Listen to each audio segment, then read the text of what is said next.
hoy vamos a ver a través de lo que llevaremos en este viaje, de la cruz a la luz. Y yo quiero comenzar haciéndote una pregunta.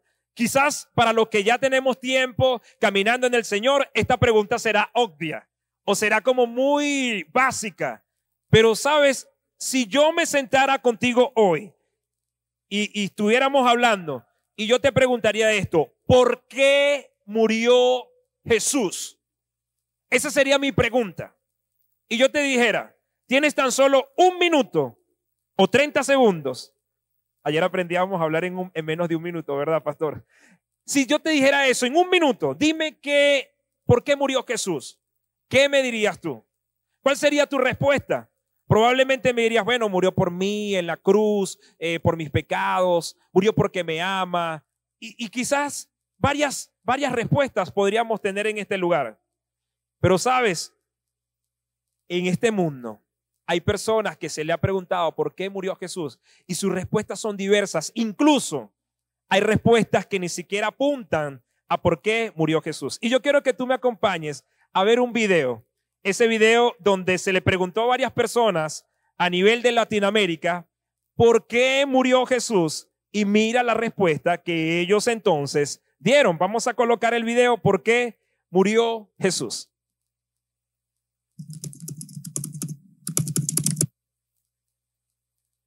No sé.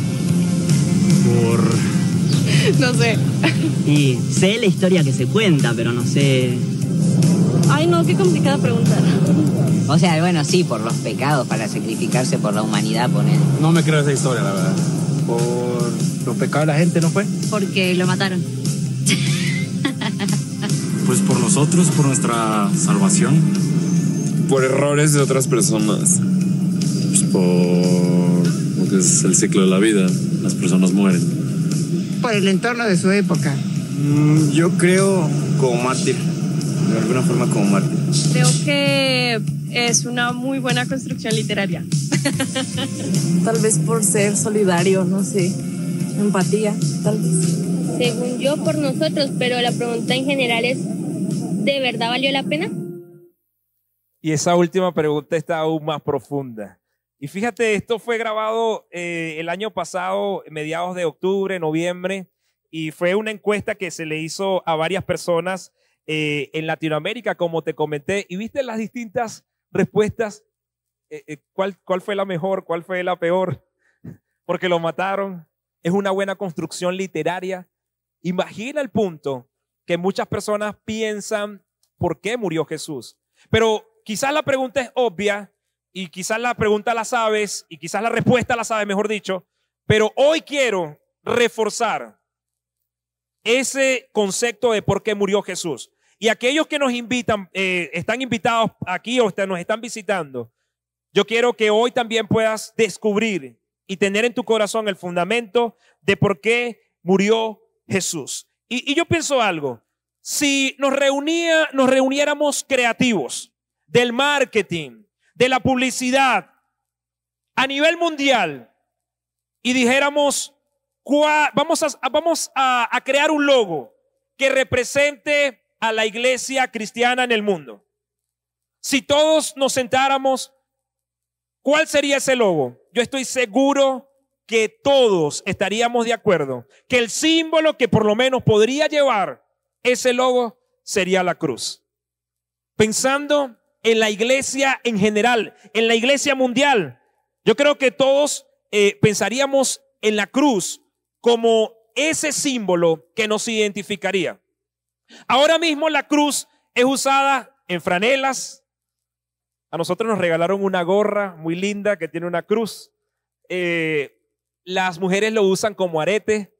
Lo tenemos como dijes, en cadenas. Lo tenemos también en pulseras. La cruz se ha convertido en un símbolo del cristianismo. Pero sabes, quiero decirte algo. La cruz no siempre fue así. La cruz en el tiempo de Jesús era símbolo de ejecución para los criminales. El Imperio Romano estaba allí y se hacía valer. Y todo aquel que no cumpliera las leyes del Imperio Romano, entonces era ejecutado de una forma muy dura. Y hablaba con un pastor amigo y me decía, ¿sabes? El Imperio Romano, los romanos, los soldados romanos eran especialistas en torturas. Eran especialistas en poder matar a las personas de forma desmedida.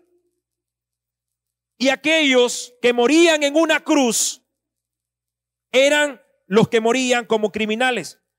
Muchos eran ladrones, muchos eran que estaban en rebelión contra el Imperio Romano. Y una forma de advertencia era entonces exhibirlos públicamente en una cruz, ponerlos junto al camino, y era una forma desnudos, y decirle, allí está una advertencia, para que, ojo, dirían en Venezuela, no se coman la luz. Esa era la forma como estaba el Imperio Romano haciéndose valer. Así que para el tiempo de Jesús, la cruz no representaba lo que hoy representa para nosotros. Pero la cruz,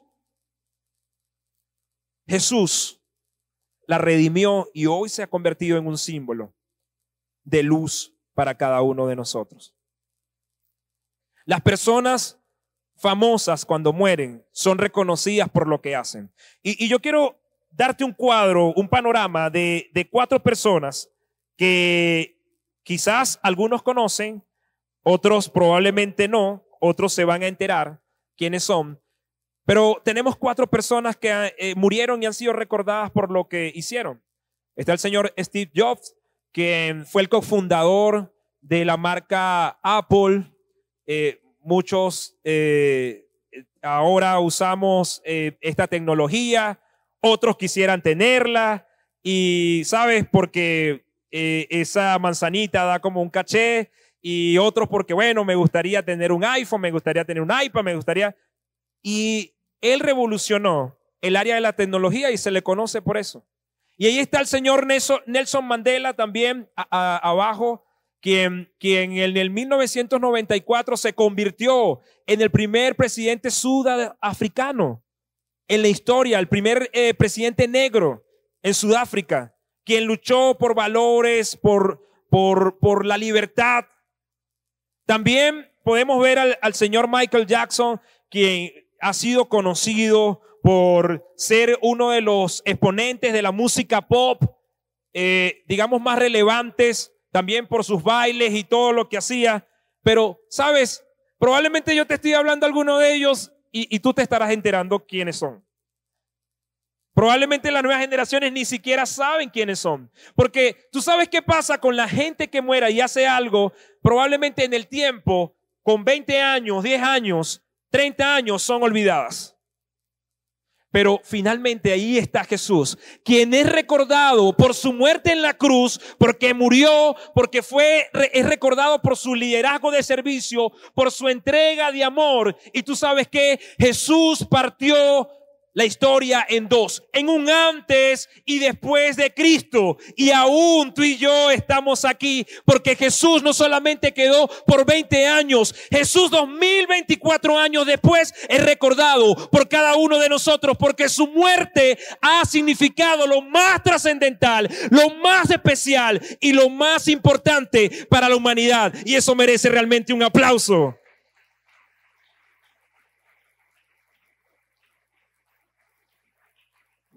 Así que si en una respuesta quisiéramos decir, ¿por qué murió Jesús?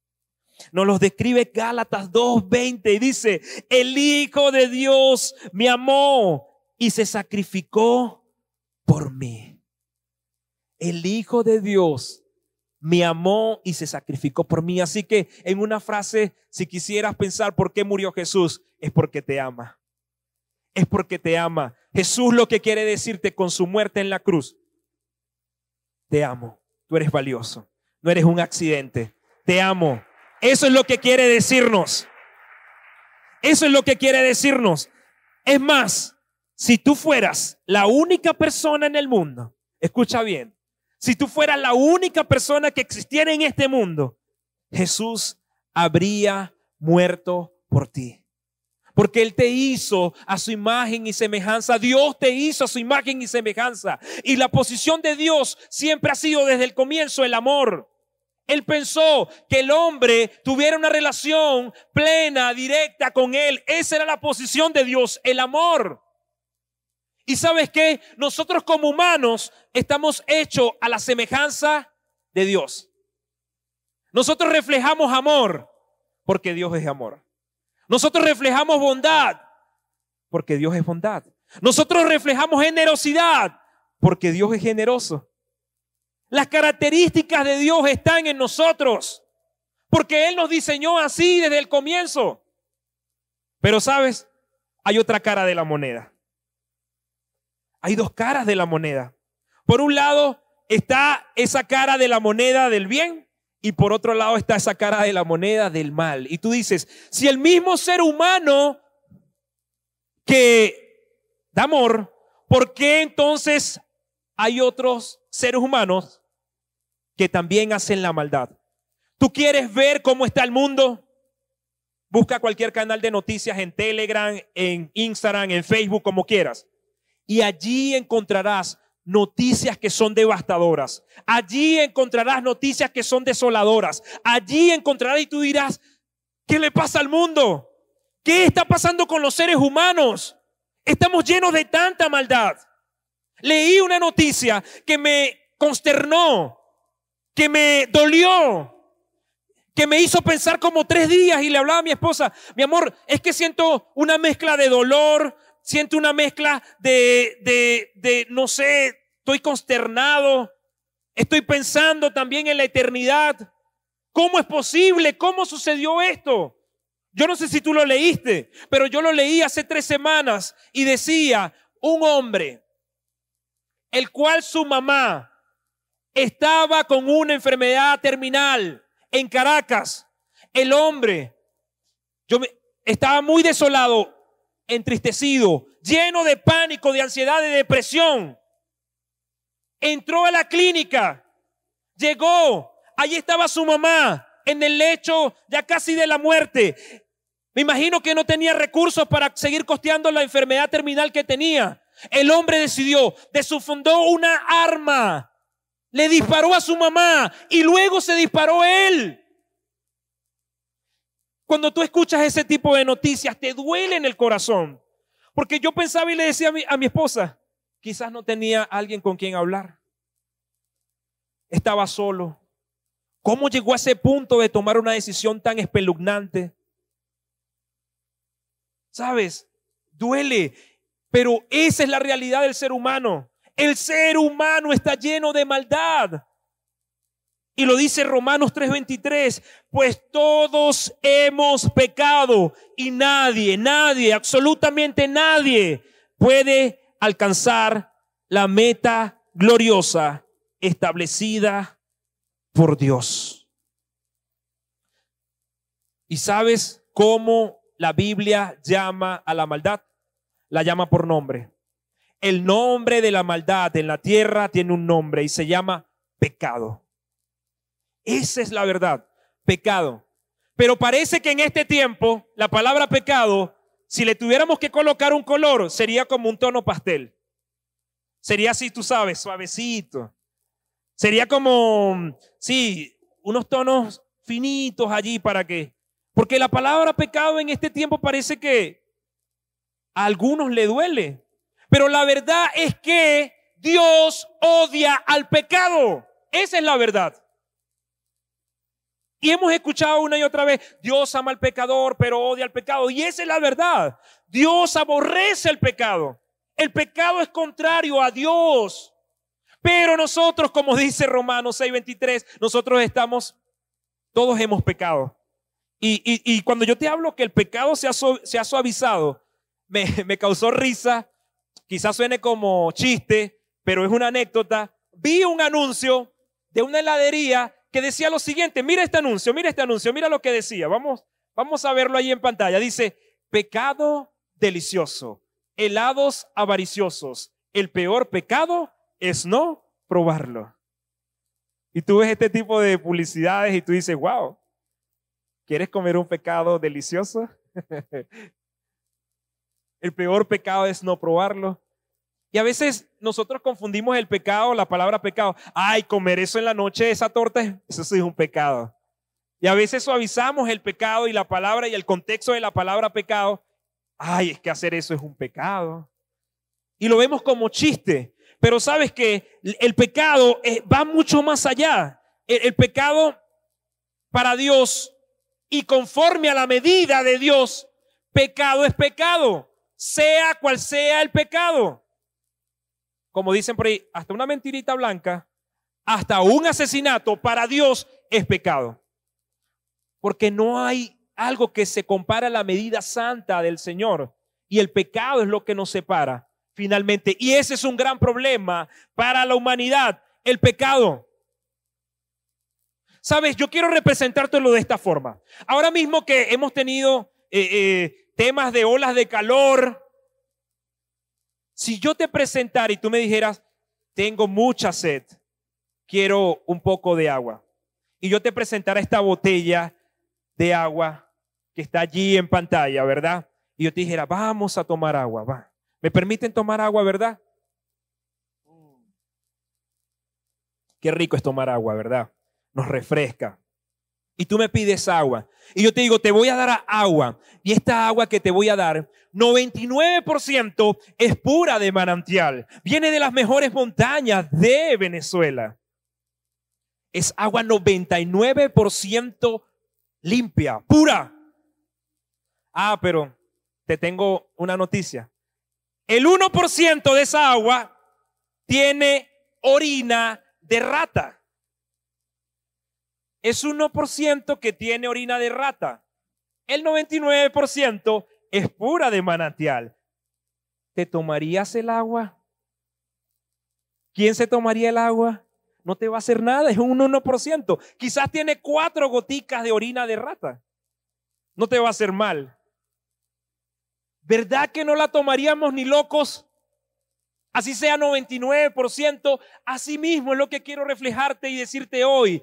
Para Dios no quiere de nosotros un 99%. Dios desea de nosotros el 100%. Y el 1% que muchas veces puede separarnos de Dios es el pecado. Esa es la verdad. Dios quiere de nosotros el 100%. Y sí, podemos decir, es que todos somos pecadores. Es que todos los días estamos luchando. Pero yo te digo algo. Los que ya hemos aceptado al Señor, los que ya hemos abrazado a Jesús, obviamente Él justifica nuestros pecados. Él hace un puente entre Dios y el hombre. Pero ahora los que hemos aceptado al Señor, ahora caminamos. Nuestro camino es hacia la santificación. Todos los días me estoy santificando y donde Dios quiere santificarnos y hacernos crecer es en nuestro carácter. Allí es donde el Señor todos los días nos va a hacer crecer y es parte de nuestra santificación y por eso todos los días acudimos a Él y decimos, Señor, perdóname, pero te digo algo. Nuestra meta debería ser santificarnos todos los días a Dios. Esa debería ser nuestra gran meta. Y hoy precisamente quiero enfocar algo en las consecuencias que puede tener ese 1%, ese 2%, las consecuencias que puede tener el pecado. Y la primera consecuencia del pecado es la contaminación.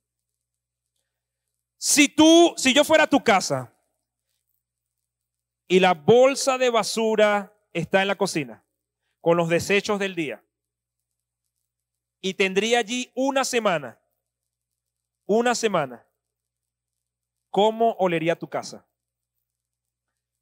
No es cierto que nosotros cocinamos y en la noche sacas la basura. Eso lo hacemos en nuestras casas. Porque así mismo es la contaminación del alma.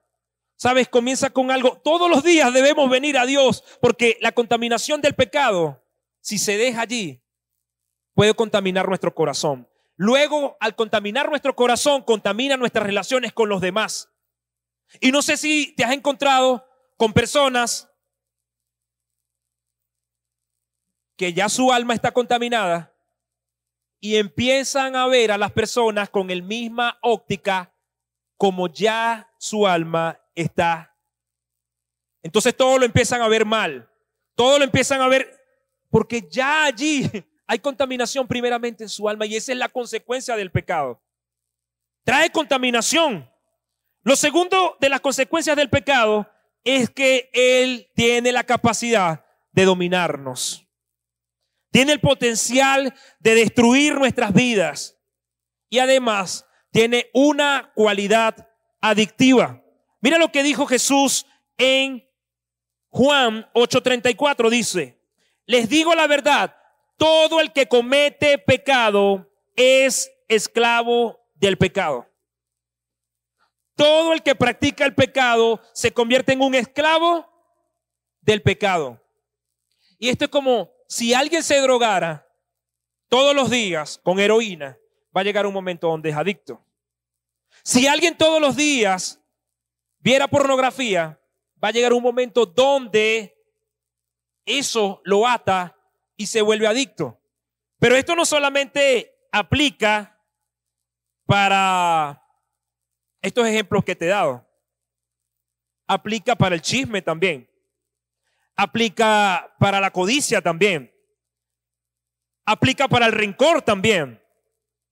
Si todos los días practicas un poquito de rencor y un poquito de rencor y un poquito de rencor, va a llegar un momento donde te volverás un amargado. Y a todo el mundo lo tratarás desde esa óptica. Porque el pecado puede dominarnos. Otra consecuencia del pecado tiene que ver con el castigo. Y no es verdad que nosotros cuando vemos que pasa algo que es duro o es una injusticia, nosotros queremos hacer justicia. Por ejemplo, si algún familiar tuyo fuera abusado sexualmente, ¿en tu corazón no clamaría la justicia? ¿De querer que se haga justicia por ese abusador? Sí, ¿verdad? Porque nuestro corazón clama justicia. Así que el pecado y sus consecuencias también es el castigo. Y recientemente en redes sociales salió una publicación que probablemente cada uno de nosotros vio. Si no la viste, te vas a enterar hoy. Y mira lo que decía esa noticia: cadena perpetua contra ecuatoriana por muerte de su hija tras dejarla sola para irse de vacaciones para Detroit y Puerto Rico. Esta mujer se declaró culpable ante la corte en Estados Unidos porque dejó a su hija sola por 10 días para irse de vacaciones para Detroit y Puerto Rico porque ella estaba sufriendo una gran depresión y vio la salida de irse sola. Y cuando regresó, su hija de tan solo unos meses estaba muerta, deshidratada, estaba allí con sus necesidades hechas encima. Y tú veías en las redes sociales y la gente decía, eso es lo que se merecía. Y yo estaba viendo la entrevista de uno de los abogados y decía, esto es lo que ella se merece. Es más, nos estamos quedando cortos con la cadena perpetua. Porque cuando vemos este tipo de noticias, no es verdad que nuestro corazón dice, sí, se hizo justicia, qué bueno. Pero lo pensamos muchas veces hacia otros y por pecados que son grandes. Pero ¿sabes cuál es la verdad? Que cualquier pecado insignificante que pensemos, para Dios es igual. Así que la consecuencia del pecado ante un Dios que es bueno y justo es el castigo. Esa es la verdad. Estamos perdidos. Y la otra consecuencia del pecado es que existe ruptura. La separación de Dios y el hombre. ¿Sabes? El pecado trae ruptura. Y lo vemos desde el comienzo. Cuando Adán pecó, Adán y Eva, no dice la palabra que ellos tenían ese acceso inicial con Dios cuando querían, pero cuando vino el pecado, cuando desobedecieron, el único mandamiento que les habían dicho, hey, no comas de ese árbol. Y ellos comieron. Fueron engañados. Eso trajo ruptura porque ellos se sintieron, me voy a esconder, no, que Dios no me vea. Ahí vino la separación y la muerte del hombre. Pero por el tiempo, luego que el hombre es expulsado del Edén, el hombre estuvo buscando la forma de expiar sus pecados, de taparlos, de ofrecer ofrendas ante el Señor. Luego se les es dado los 10 mandamientos para que lo cumplamos. Pero tú sabes que ninguno de nosotros tenemos la capacidad de cumplir los 10 mandamientos. Y aquí, entonces, nosotros podemos pensar, estamos en graves problemas. Y Romanos 6:23 dice, pues la paga que deja el pecado es la muerte. Esa es la gran consecuencia del pecado, la muerte física y espiritual. Y hay personas que pueden estar vivas en vida, pero muertos espiritualmente. Y tú sabes qué es lo más duro, que alguien esté vivo físicamente, muerto espiritualmente, y luego muera físicamente, y como sigue muerto espiritualmente, ¿a dónde irá su alma? Eso sí es duro. Así que el gran problema que tenemos nosotros como humanidad, este es el gran problema, es la práctica del pecado que nos separa de Dios y nos impide hacer algo por mérito propio para reparar ese daño. Ninguno de nosotros pudiera hacer algo por mérito propio para reparar ese daño. Realmente, hasta este punto, estamos perdidos. Ninguno de nosotros puede hacer algo para alcanzar a Dios por mérito propio. Suena fuerte cuando hablamos de malas noticias y vemos todo el contexto. Pero ¿sabes qué? La cruz nos dio una solución. La muerte de Jesús en la cruz es la solución. Es la solución de Dios para el problema del pecado. Esta es la buena noticia. Esta es la buena noticia que tenemos en medio de esa mala noticia. Porque su palabra dice en 1 de Pedro 2:24 dice, Él mismo cargó nuestros pecados sobre su cuerpo en la cruz para que nosotros podamos estar muertos al pecado y vivir para lo que es recto. Por sus heridas ustedes son sanados. No sé si te ha tocado en alguna oportunidad, si diriges alguna organización, alguna empresa, lo que sea, eres líder. Hay cosas que uno puede delegar. Bueno, alguien puede atender esto, pero hay cosas que como líderes debemos resolver nosotros mismos con nuestras propias manos, vamos a decirlo así. Y tú sabes qué hizo Dios en su gran amor. Él dijo, ahí está el problema, el hombre es pecador, será pecador, no puede hacer nada, yo tengo que resolver este problema personalmente. Así que a través de su Hijo Jesús, Él dijo, voy a resolver el problema que tiene la humanidad y la separación que ha creado, esa brecha que ha tenido conmigo. Yo mismo la voy a resolver personalmente. En su amor inagotable. Y tú sabes, nosotros hemos visto las películas y hemos visto cuando Jesús, antes de ser entregado, de ser arrestado, sufrió en el Getsemaní. Y dice la palabra que sudó como gotas de sangre. Imagínate a alguien que sude gotas de sangre. ¿En qué nivel espiritual, emocional, carga física tenía? Y yo quiero que leamos ese versículo que nos refleja. Dice, mira, Él se adelantó un poco más. En Mateo 26:39 dice, Él se adelantó un poco más y se inclinó el rostro en tierra mientras oraba. Y mira cómo oró. Dice, Padre mío, si es posible que pase de mí esta copa de sufrimiento, sin embargo, quiero que se haga tu voluntad y no la mía. Y muchas veces hemos leído este versículo como solamente, que no se haga la voluntad mía, sino que se haga la voluntad de Dios. Tú sabes, Jesús sabía lo que iba a suceder. Él sabía el camino porque Él es Dios. Él sabía lo que iba a suceder. Pero Él sufrió. Pero tú sabes por qué. Porque la copa de ira o la ira, pasa de mí esta copa. Esa copa está reflejada en el Antiguo Testamento y también está reflejada en Apocalipsis. Y la copa de ira representa el juicio y la ira de Dios sobre el pecado y la rebelión. Y cuando Él está diciendo, no quiero pasar todo lo que los humanos hicieron, su pecado, llevarlo yo en esta copa de ira. No, no quiero yo, pero que se haga tu voluntad y no se haga la mía. Porque Él sabía que toda la ira de Dios iba a estar en esa copa que Él menciona. Así que todo lo que tú y yo merecíamos, Jesús lo soportó. Todo lo que tú y yo merecíamos, Jesús lo soportó. Y Jesús soportó todo el peso de nuestro pecado.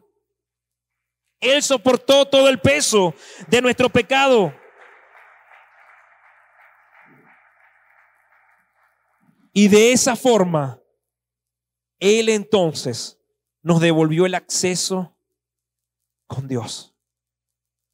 Y sabes, yo quiero que imaginemos por un momento las películas que hemos visto, La Pasión de Cristo, todas esas películas se quedan cortas a lo que experimentó Jesús. Sabes, realmente Jesús era irreconocible en la cruz, allí en el madero. Jesús pagó por cada uno de nosotros. Y tú sabes que Él sufrió, pagó por ti y por mí. Él se puso en nuestro lugar. Lo que tú y yo merecíamos, Él lo pagó. Y me encanta ver el sacrificio de Jesús en la cruz como las caras de un diamante. Si tú has tenido la oportunidad de ver en películas, sabes, el diamante, por todas sus caras Él brilla. Por todas las caras el diamante brilla. Y yo quiero que hoy tú puedas ver con los ojos espirituales ese gran diamante que significó el poder de la cruz. Y tú sabes, hay 3 puntos que quiero mencionarte. El poder de la cruz lo que quiso decirte es que tú eres amado. Tú no eres un accidente, tú eres valioso. Y el valor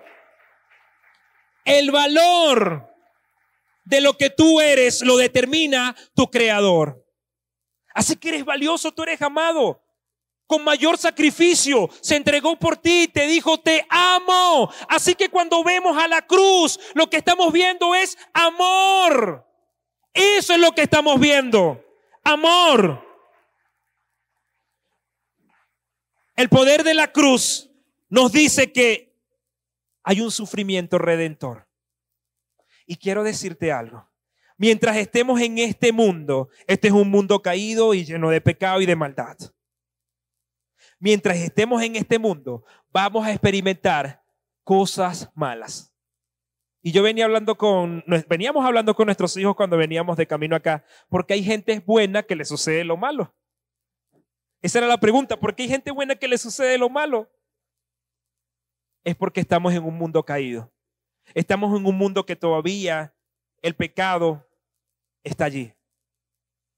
Pero sabes, ese sufrimiento redentor, lo que quiere decirnos cuando Jesús estaba con cada gota que sufrió antes en el Getsemaní, eso es que experimentó emocionalmente, esa ansiedad que tuvo, lo que quiere decirte hoy es, hey, si hoy estás pasando por alguna ansiedad, recuerda, yo ya sufrí por ti. Si estás pasando por alguna depresión, recuerda, yo ya sufrí por ti. Si tú estás pasando por cualquier adversidad, recuerda, yo ya pagué por ti y a través de mi sacrificio, yo ahora te libero y te hago libre.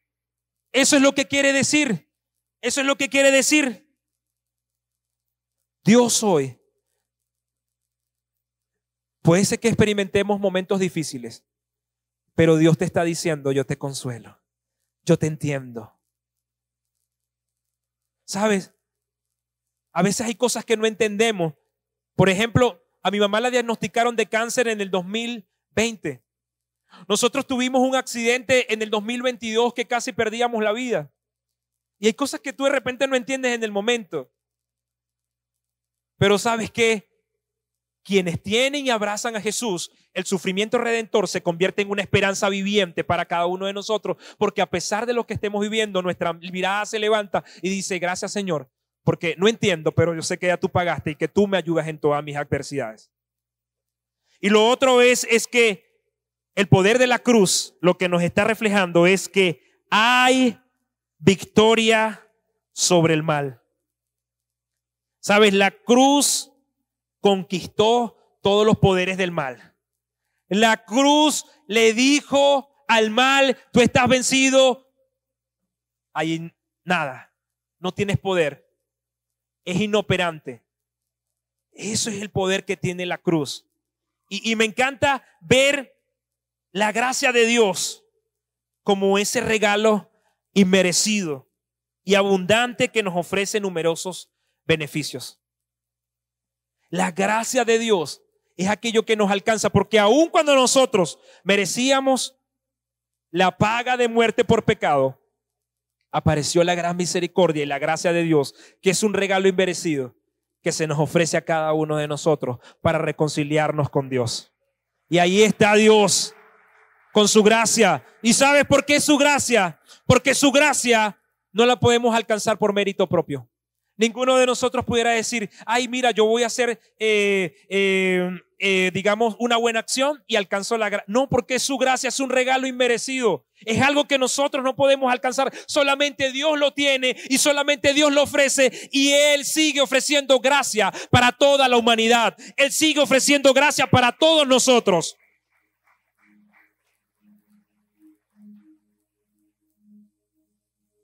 Y hay beneficios, numerosos beneficios de la gracia de Dios. Yo solamente voy a mencionarte algunos. Pero ¿sabes qué? Los beneficios de la gracia de Dios, lo primero es que te ofrece perdón de pecados. Puedes recibir realmente perdón de pecados.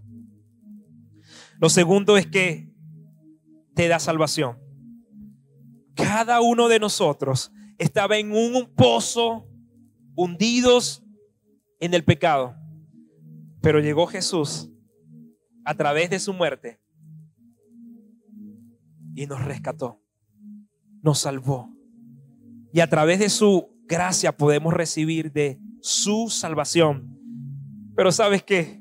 Hay algo muy especial que podemos recibir, y es la vida eterna. En esta vida, mientras nos liguemos a Jesús, vamos a vivir una vida plena. Pero no hay mayor comparación con tener la convicción de que tendremos vida eterna. Y esos son los beneficios de la gracia.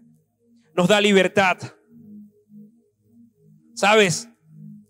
Jesús vino a pregonar libertad a aquellos que estaban oprimidos. Y su sacrificio, su gracia, nos da libertad. Pero también nos da paz interior. ¿Estás pasando alguna adversidad?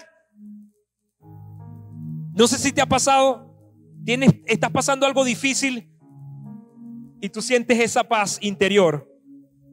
Esa es la paz que describe la Biblia como la paz que sobrepasa todo entendimiento. Porque aunque el mundo no pueda creer, tú sientes la paz, y eso es beneficio de la gracia de Dios.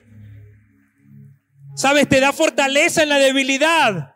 Cuando te sientes débil, cuando quizás vas camino a sentirte tentado por algo, Él te llena de fuerzas en esa debilidad.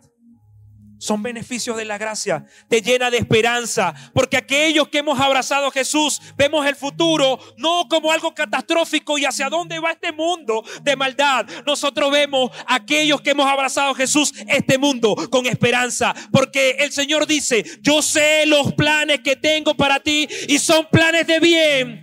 Son planes de bien. Y nosotros podemos ver con esperanza. Pero también vemos transformación. Y ahí está el Señor trabajando en mi carácter, en tu carácter todos los días. Transformándonos, santificándonos. Son beneficios de la gracia. Acceso directamente a Dios. ¿Sabe? Ahora no necesitamos ningún sacrificio. No necesitamos hacer cosas por mérito propio. Tenemos acceso a Dios porque ahora Jesús se ha convertido en el perfecto puente para darnos ese acceso ante Dios. Y otro punto de los beneficios de la gracia es que nos da propósito y significado. Y tú sabes que lo mejor cuando nosotros abrazamos a Jesús, que nosotros podamos pararnos y decir: yo tengo propósito, yo sé para lo que fui creado, yo tengo significado, yo voy a avanzar. Y sabes que a pesar de que vengan momentos difíciles, yo estaré aquí firme en mi propósito, porque sé para lo que Dios me llamó. Y esos son beneficios de la gracia. Son beneficios de la gracia. ¿Sabes qué nos dice la resurrección que hoy celebramos? Que la historia finaliza bien. Porque Jesús no solo murió, sino que prometió que resucitaría, y Él lo cumplió. Él lo cumplió. Así que todo lo que Jesús prometa, Él lo va a cumplir. Y mira lo que dice Primera de Corintios: oh muerte, ¿dónde está tu victoria? Oh muerte, ¿dónde está tu aguijón? Pues el pecado es el aguijón que termina en la muerte, y la ley le da pecado, le da al pecado su poder. Y esta debería ser nuestra oración todos los días. Pero gracias a Dios, Él nos da victoria sobre el pecado y la muerte por medio de nuestro Señor Jesucristo. Esa debería ser nuestra oración. Tú sabes qué es la resurrección. La resurrección de Cristo es el incentivo para dedicar nuestra vida en devoción a Dios a pesar de los sufrimientos. Hoy que estamos recordando su resurrección, entendemos esto, entendemos el poder de la cruz, entendemos la resurrección y decimos: ¿sabes qué? Eso que tú hiciste, eso que tú te levantaste entre los muertos, es el incentivo para que yo ahora pueda dedicar mi vida a ti a pesar de lo que esté viviendo. Entregar mi vida a ti a pesar de lo que esté viviendo. Porque mira lo que dice la palabra en Timoteo. Dice: la siguiente declaración es digna de confianza. Si morimos con Él, también viviremos con Él. Si soportamos privaciones, reinaremos con Él. Si lo negamos, Él nos negará. Pero dice en Gálatas 2:20: mi antiguo yo ha sido crucificado con Cristo. Ya no vivo yo, sino que Cristo vive en mí. Así que vivo en este cuerpo terrenal, confiando en el Hijo de Dios, quien me amó y se entregó a sí mismo por mí. Para ti que eres un invitado, para ti que nos visitas, yo quiero decirte algo final. Dios te ama. Jesús murió por ti. Y a través de la cruz, todos estamos invitados a una relación con Dios. Para ti que ya has aceptado a Jesús, cuando vengan momentos difíciles a tu vida, recuerda mirar a la cruz, porque de la cruz se pasa a la luz. La cruz te está recordando: yo ya pagué por ti.